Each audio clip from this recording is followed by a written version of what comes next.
This episode, we're going to talk a little bit about body composition.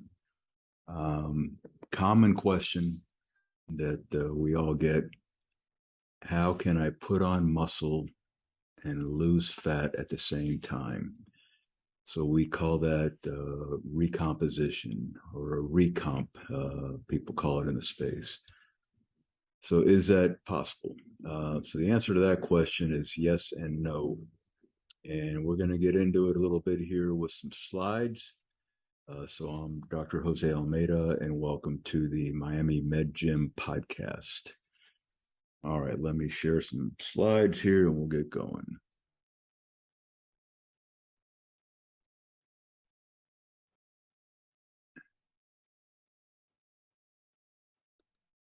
Okay, so again, can we gain muscle and lose fat at the same time? And we're rolling here. So midtownbody.com, miamibain.com. These are my two entities. And we're specifically talking more from the viewpoint of midtownbody.com. So what is that? So what is a surgeon bodybuilder? So that's me. If you've seen our previous episodes, I've talked about me a little bit, so you get a little background of where I'm coming from. I'm a vascular surgeon in Miami and been in private practice for 25 years. I'm 59 years old. I'll be 60 at the end of the year, which is incredible. How did that happen? I've been doing competitive bodybuilding for 20 years, and now I'm getting more of a focus or the things that occur with the seasons of life. So I'm looking more at longevity. I see myself kind of getting over the hump and on the downslide and worry about my health and taking care of my family. So the competitive bodybuilding, which is super stressful, and I'll talk about that a little bit. I did 17 shows. Don't think I'll do that anymore, but I'll keep training and more of a focus on health, which is the idea of this podcast. I've been played ball since the age of 8, all organized sports growing up in Pop Warner type leagues, and in high school was a varsity letterman in football and wrestling. So that's a total of 44 years in the gym training with weights. Again, 17 shows. I've been doing martial arts for 27 years, and I do that 2 mornings a week. Did it 3 mornings a week for over 20 years, and recently went down to 2 mornings a week. And I've been a gym owner for the past 7 years, and we're converting things now more to a medical gym here in Miami, and that's what Midtown Body is. Just to some of the source material for this talk and most of my talks. Obviously, I've got a medical background, but I really enjoy listening to podcasts by others, especially the PhDs in the space who do the research. And these are some of the names where I've gotten information from. So I just want to acknowledge them broadly, because a little bit of everything from these people and others have gone into these talks. So what is body composition? It's simultaneously losing fat mass while gaining muscle mass. And as a rule of thumb, gaining muscle in an energy deficit is often possible when losing weight, when weight loss is slow. It's exceedingly difficult to build muscle when your body fat levels get too low. For example, lower than 10% for males and 18% for females. So what this means is if you're in a weight loss phase or a cut, which means that by definition, you're taking in less calories than you're burning, it's very difficult to gain muscle in that state. The caveat is if you're what we call an untrained athlete or a newbie, new to this, you don't have a lot of muscle and you've got extra fat on the body. The good news there is if you start training and eating correctly, it's what we call a newbie gains. You will see changes fairly quickly. Within a month or two, you'll start seeing changes. And that will involve losing fat and gaining muscle and gaining strength. And then you'll plateau. And then more seasoned folks like myself, uh, very, very difficult to put on muscle in general at my age, and to do it while losing fat, very, very difficult. So it's really choose one or the other when you're, my stage of the game, meaning working out your whole life and relatively lean and older. All right, so that's kind of the answer. Can you build muscle and lose fat in a nutshell? But we'll talk a little more about this. So one needs to be careful with weight loss, because when you lose weight in general, you will lose fat mass and lean mass. Lean mass means muscle, organs, and bones. Muscle loss can be as high as 30%. So this is very important in older folks. And as we talk about longevity and health, sarcopenia means age-related muscle loss. So as we get older, we're losing muscle uh, just by the aging process. And if you lose too much muscle, uh, this translates into, for example, morbidity and mortality. What does that mean? So, for example, an elderly person with no muscle mass breaks his or her hip and ends up in the ICU. Well, that's going to make their reserves, scarce reserves, and very unlikely to recover from a major injury. So, muscle mass is necessary to fight off age-related disease and injury. Important to preserve muscle mass during caloric restrictions. So high protein does that. And we'll talk about this more, but if you're going to be losing weight, or you're in a cut, or you're going to focus in a fat loss phase, you will lose some muscle. And really the idea is to reduce the amount of muscle loss as much as one can. A high protein diet will help do that, and so will resistance training. If you can maintain a high protein diet and resistance training during weight loss, you'll be better off, and you should lose weight slowly. We use a DEXA scan here in my office so we can measure and follow progress. Very important principle here. Aging, an important skeletal muscle, and as it relates to aging, is that muscle is a metabolic organ. It needs to think of it like that. It disposes glucose.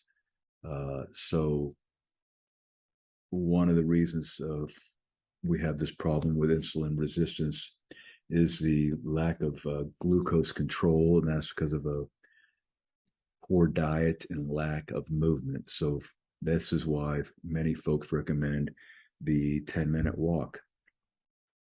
Eat, go out for a walk, start moving around, get the muscles moving. They will help you dispose the glucose into the muscles and start using that for energy. If glucose is not burned off, it will get stored as fat. And as this progresses, the fat eventually starts becoming resistant to the insulin signal, and it will just hold on to fat. The fat cells will grow and become inflamed, and then we get all these diseases of chronic inflammation, such as heart disease, neurodegenerative disease, hypertension, and the list goes on. So back to the DEXA scan. This is something we have in the office. You just lay down for 5-10 minutes, and we can measure your muscle mass, your lean mass, your bone density, get a baseline, and then we can follow you. Also, the visceral fat, the fat inside of the belly, can be measured, and this is an important marker for things like type 2 diabetes and chronic disease and inflammation. So if your visceral fat is very high, that's a bad sign for longevity. So one needs to be careful when one loses weight, because it does have effect on hormones, and hormones, we're learning, are more important than we thought. You can drop your thyroid hormone, which will slow your metabolism. Leptin and ghrelin are satiety hormones. If your leptin goes down, your hunger will increase and your metabolic rate will decrease. As you lose weight, your ghrelin goes up, which is the hunger response. Insulin goes down. That's a good thing, but insulin is a growth hormone, so it needs to be taken in the context of everything else. Lowering testosterone for males, lowering estradiol, lowering testosterone in males and females, and estradiol can go down in mostly females. And then cortisol going up, that's the stress hormone, which can lead to water retention and just bad things in general. So these are some of the hormonal changes that occur with weight loss that one needs to be aware of. And that's why losing weight slowly is better than losing it quickly. It's less of an adverse effect on the hormones. But what is metabolism? It's really anabolism and catabolism, that balance. So building and breaking down. We're always in a constant state of synthesis and degradation. For example, proteins are always being synthesized and degraded. Same with, we don't necessarily synthesize carbohydrates, although gluconeogenesis, we can make glucose from spare parts per se. But in general, we're always in a state of yin and yang, up and down, synthesis and degradation, and it's the balance of those is how we function. Meals, meal time, meal frequency, these also have a play in this. Leucine is one of the key amino acids that stimulates protein synthesis by its effect on mTOR, and certainly resistance training and high protein diet together will increase protein synthesis, synergistically. We've all heard the phrase 80% diet and 20% is training for getting in shape. There's probably some truth to that. The reason I show this slide, I've shown it in previous videos, is to get the idea that fats, carbohydrates, and proteins are macronutrients. These are what we break down for energy. ATP is our energy currency. When we get into the mitochondria, this Krebs cycle is where a lot of the action takes place with our carbons skeletons. The acetyl-CoA is a 2-carbon unit that enters the Krebs cycle, gives off carbon dioxide, and in the process of NAD and FADH2, things that we've talked about, in the mitochondria, we can make ATP. All this occurs in the presence of oxygen. The mitochondria are the energy makers, and they are also responsible for the traffic per se. Think of this as a roundabout as to the substrate that we use for making protein and energy. Stu Phillips is one of those PhDs on the slides. He's a nutrition, he's a PhD in mostly protein and muscle. Those are his two focuses. So in this slide that he shows, ingested amino acids will first lead to increased amino acid concentration in the blood. Then it's got to get taken up into skeletal muscle, where it can be used for protein synthesis, and the proteins in muscle that we're interested in are actin and myosin, which are the myofibrillar fibers that we use for muscle contraction. There's always a process of skeletal muscle remodeling going on. So again, muscle protein and breakdown. So resistance exercise will increase the blood flow and is a signal for amino acids to be delivered to the skeletal muscle. There's some insulin-mediated capillary or blood vessel recruitment that goes on. There's the source, dose, and timing of, again, your protein source, which is broken down to amino acids. All these play a role into this skeletal muscle uptake. So it's just to show that resistance training and nutrition together have a huge effect on muscle protein synthesis and breakdown. resistance exercise augments the protein intake. Resistance training is an intervention to help develop strength and muscle hypertrophy, or growing the muscles. Increases in muscle mass constitute components of conditioning in various sports. So the bigger the muscle, the more muscle strength one has. So muscle hypertrophy, or getting big muscles, occurs when protein synthesis exceeds protein breakdown. And this can, again, as we said before, resistance training and protein ingestion, those two components together give you the highest effect on muscle protein synthesis. As far as our muscle and energy, so muscle uses a lot of energy. So does the brain, so does the liver, so do the kidneys.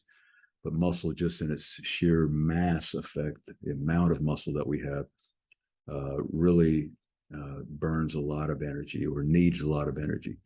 Resting muscle is there to make ATP, and active muscle or contracting muscle will need to use ATP. So when we're at rest, muscle it can break down fatty acids, which again, the carbon units will go into the mitochondria to produce ATP. Glucose can get stored as glycogen for immediate use. There's this other creatine phosphate. Creatine catches a phosphate from ATP, and this is a energy store also when in the initial few seconds of muscle contraction. During peak activity, we use non-aerobic, or without oxygen, means mostly like glycolysis. So glycogen, our muscle storage, our glucose storage in muscle gets broken down to glucose, and then through glycolysis, we can split the 6-carbon glucose molecule to 2-3 carbon molecules, and these will get shifted to a lactate, which then can recirculate. It can go make sugar in the liver, can do various things, but we use ATP while we contract the muscles. This is what ATP looks like: 3 phosphate groups onto a ribose and an adenine, adenosine triphosphate. It's technical, but just so you get an idea. So when we talk about breaking off phosphate groups, that would be here and here. So ADP, picking up 1 phosphate, adenosine di, or 2 phosphates, picks up 1 phosphate and goes to adenosine triphosphate, ATP. This is the creatine kinase enzyme that will cleave off a phosphate to produce ATP. So phosphocreatine gets converted to creatine by cleaving off a phosphate and producing ATP. All right.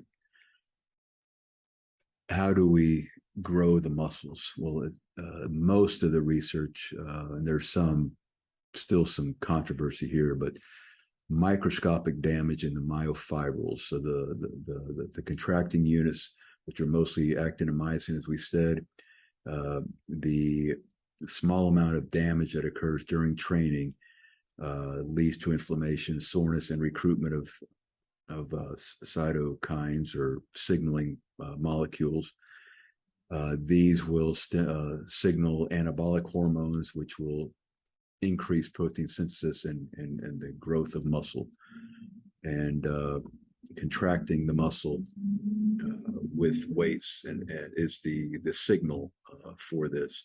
So for healing and growth, it's essential to eat a meal of carbohydrates and protein and some fat immediately after the workout. So you have to replenish your macronutrients after a workout so you can restore the ATP and the building blocks for proteins such as actin and myosin. That's why meal timing is super important in bodybuilding. For health, we can get into intermittent fasting another day. But the point is that I'm trying to make here, for body composition, if you want to put on muscle, lose fat. And we've got an ambulance going by. Sorry about that. I'll let that go by. Okay, so for to build muscle, you need to go through this process of resistance training, and you need adequate nutrition or building blocks on board to build the muscle. To maximize protein synthesis, eat a meal soon after exercise. You should take in carbs and proteins, and these are the clean sources that we would want you to take. Clean, lean meats like salmon, beef, chicken breast. You can get some fats from milk, cheddar, cheese, yogurt. If you're going to, the carbs from fruits, orange, kiwi, bananas, avocado is a good fat. Broccoli has many good things in it, vitamins and minerals. Um, and these are your starchy foods, which have some carbs. So these are just some of the meals that one can take, and you see the protein content in the meals. Everything has some protein with it, but the lean meats are the best protein source. So I like this kid Alex Hormozy, who's on the internet a lot.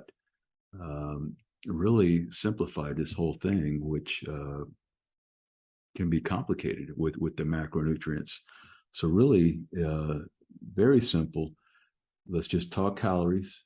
So, and this is actually me because I'm about 200 pounds. So if I were to want to put on weight, extreme weight gain, let's say extreme, I just multiply the number 21 by 200, or in this case, 19 by 200. And if I want to get, a lot of weight gain, I need to eat 3,800 calories per day. Moderate weight gain or lower weight gain, lower number of calories. So I just take a lower number, multiply it by 200. For maintenance, these are the number of calories per day. And I always put myself around 3,000 calories just for maintenance. So if I want to put on weight, I need to eat more calories. If I want to lose weight, I need to eat less than 3,000. Or, of course, increase my activity and the number of calories that I burn. So that's very clearly shown here. You don't need to get into all these complex calculations. Just use these numbers times your body weight in pounds, and you'll get a good idea of your baseline calories. If you want to increase, you increase the calories. If you want to decrease weight, and like as we said earlier, you want to lose weight slowly for those things we talked about, so you don't disrupt your hormones too much, and you don't lose lean mass or a lot of lean mass while you're losing weight. So you first calculate your calories, then you calculate the amount of protein you need. And just as a good rule of thumb is 1 gram of protein per pound of body weight. So again, I'm 200 pounds. That's about 200 grams per day. I usually split that up into 6 meals, which is 50 grams per meal. 50 grams times 6 meals is 200 grams in a day. And this I'd never seen. Very clever. So 1 pound of any lean meat equals 100 grams of protein. So I need to eat about 2 pounds of lean meat, and that's any lean meat, per day. Really simple. And you can divide it by if you want to eat twice a day or 3 times a day or 4 times a day, as long as you're getting those, for in my case, those 3,000 calories and 200 grams of protein, I will be in maintenance. Typically, protein gives you 4 calories per gram, but this is also very clever that most proteins come with some fat. So lean meats that have some fat with them really are about 4 calories per gram. So if you're going to eat 200 grams of protein per day times 5 calories per gram, that's 1,000 calories out of my 3,000 come from protein every day. So what's that mean? That I've got 2,000 calories that I have to get from other sources, either carbohydrates or fats. That's really what that means. So very straightforward. I thought that was great. So if it's so simple, why do people, have so much trouble? So this is examples of macro splits. So the 3 macros again are proteins, carbs, and fats.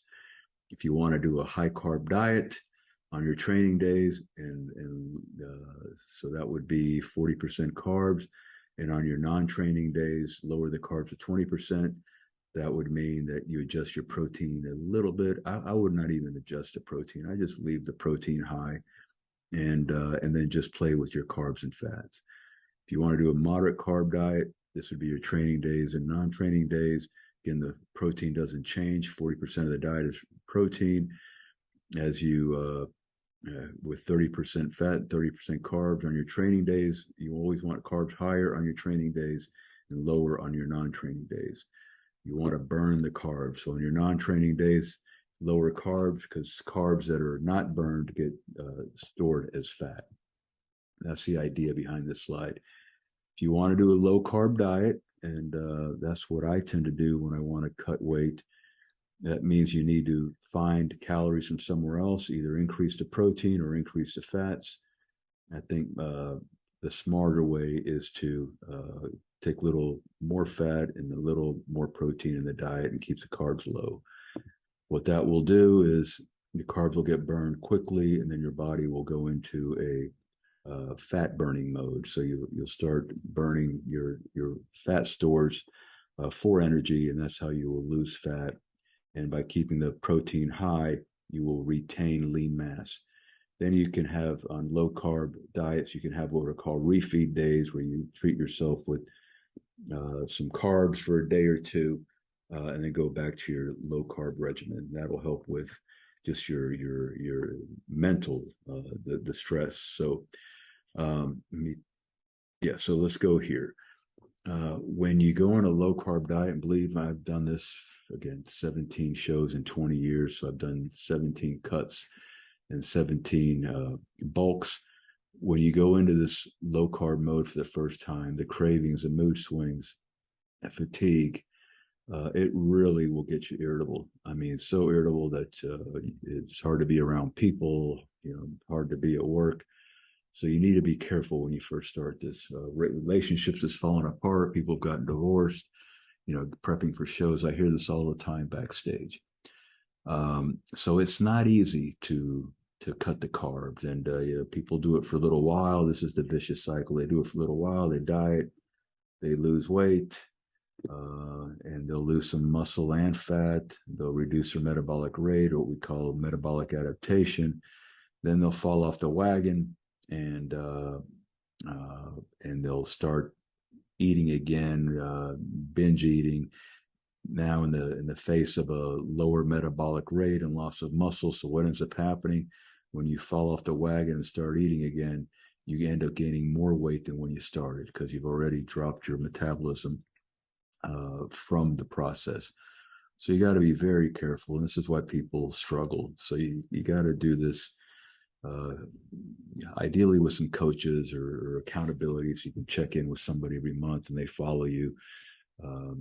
So we do that with our Midtown gym. We have some trainers that can help you with the weights and with the diet. And then I just threw this in here because of the huge problem we have in the United States with insulin resistance. I've talked about this before in other talks, but what this means is insulin resistance is that insulin is high for an extended period of time, which means that your glucose levels or blood sugars are high and not coming down. So, for example, if you eat a meal with a lot of sugar and you don't, you lay on the couch afterwards and you don't burn it, then your insulin levels stay high. And when insulin starts knocking on the door of fat to let in the glucose, the fat cells start becoming resistant to the insulin signal, and they do not burn the fat, they store more fat. This leads to insulin resistance, and it's a horrible vicious cycle. So one of the ways is carbohydrate restriction, where you'll produce less insulin, less fat storage. So that's why low carb diets work. The keto diet is a extreme low carb diet. This is insulin resistance syndrome, metabolic syndrome. This is the epidemic we have in the United States with obesity, and it's tied to type 2 diabetes, cardiovascular disease, all these things. You can hear it called metabolic syndrome or insulin resistance. They're very not, they're almost interchangeable terms is what I'm trying to say. I wanted to show you this, that let's get this up.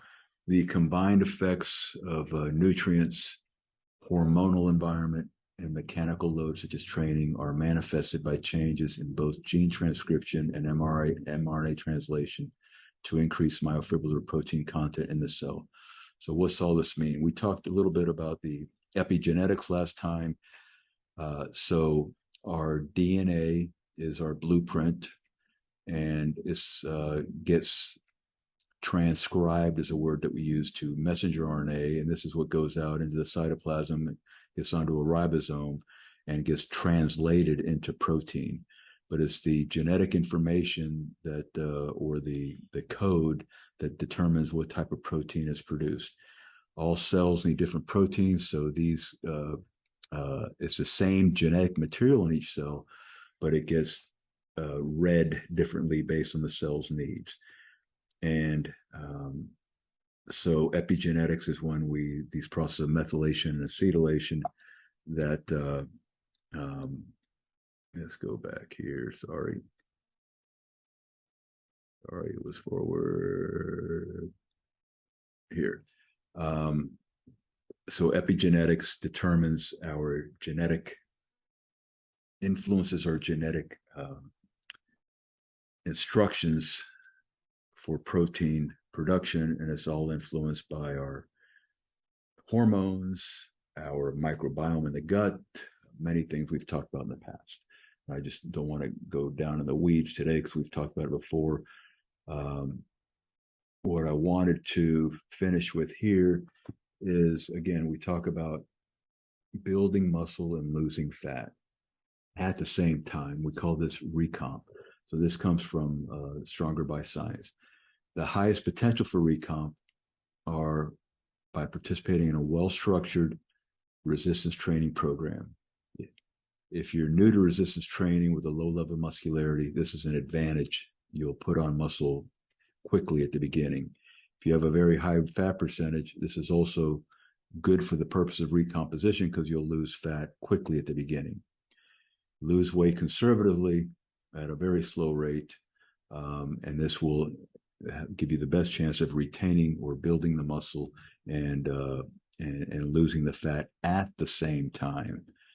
So not losing your muscle with weight loss. Those with the lowest potential for recomposition are those that do not participate in resistance exercise, or those with very experienced in resistance training with a high level of muscularity. It's hard to put on more than, again, it plateaus. If you have a very low body fat percentage, again, your hormonal environment is going to make it very challenging to build muscle at the same time. And the reality is, with a very low body fat percentage, you're just trying to retain the muscle that you have if you're in a weight loss phase or a fat loss phase. Losing weight aggressively is not good for body composition. You want to lose weight slowly. So I hope this helps answer the question of, can one build muscle and lose fat at the same time? Again, very difficult to do. But if you're a newbie or new to this, it's encouraging that if you stick with a program for a few weeks, you should see changes quickly. And then the key is to make this a lifestyle choice, to develop the habits where you can eat good, clean food. These are whole foods, not the food that comes in boxes at the grocery store with barcodes, or we call highly processed foods. Nutrition is key, and then you got to lift some weights. It doesn't have to be, massive straining in the gym. It can be bands. So there's two little adages to leave you with. What's the best diet? The one you'll stick to. What's the best resistance training program? The one you'll stick to. So if you're new to this, just start slow. Just start to cut sugars out of the diet. Just do that, and just try and clean up your food a little bit with some whole foods. if you just eat whole foods, just that without restricting calories, that will give you a sense of satiety and less hunger cravings. And then as far as exercise, if you don't like to exercise, just go out for a walk after you eat. Start with a simple walk. I've heard one podcaster say, or he's a doctor, an MD. He prescribes for folks to buy it to get a dog, and we have several dogs, and I can tell you, yeah, they need to be walked every day. And if you eat a meal and you just want to sit around and watch TV, well, those dogs will come at you for their walk, and it'll force you to go out and walk. So again, exercise, at least start with a walk, then maybe just get into some, low level resistance training and build up from there. All right, so this is just hashing on the same theme. I'm just trying to show different slides and different concepts, so maybe some of it will start to stick. All of this is from the angle of good nutrition and exercise being the key to health. Signing off for now, Dr. Jose Almeida from the Miami Med Gym podcast. Thank you for watching, and please, as they say in the YouTube world, like and subscribe. Thanks.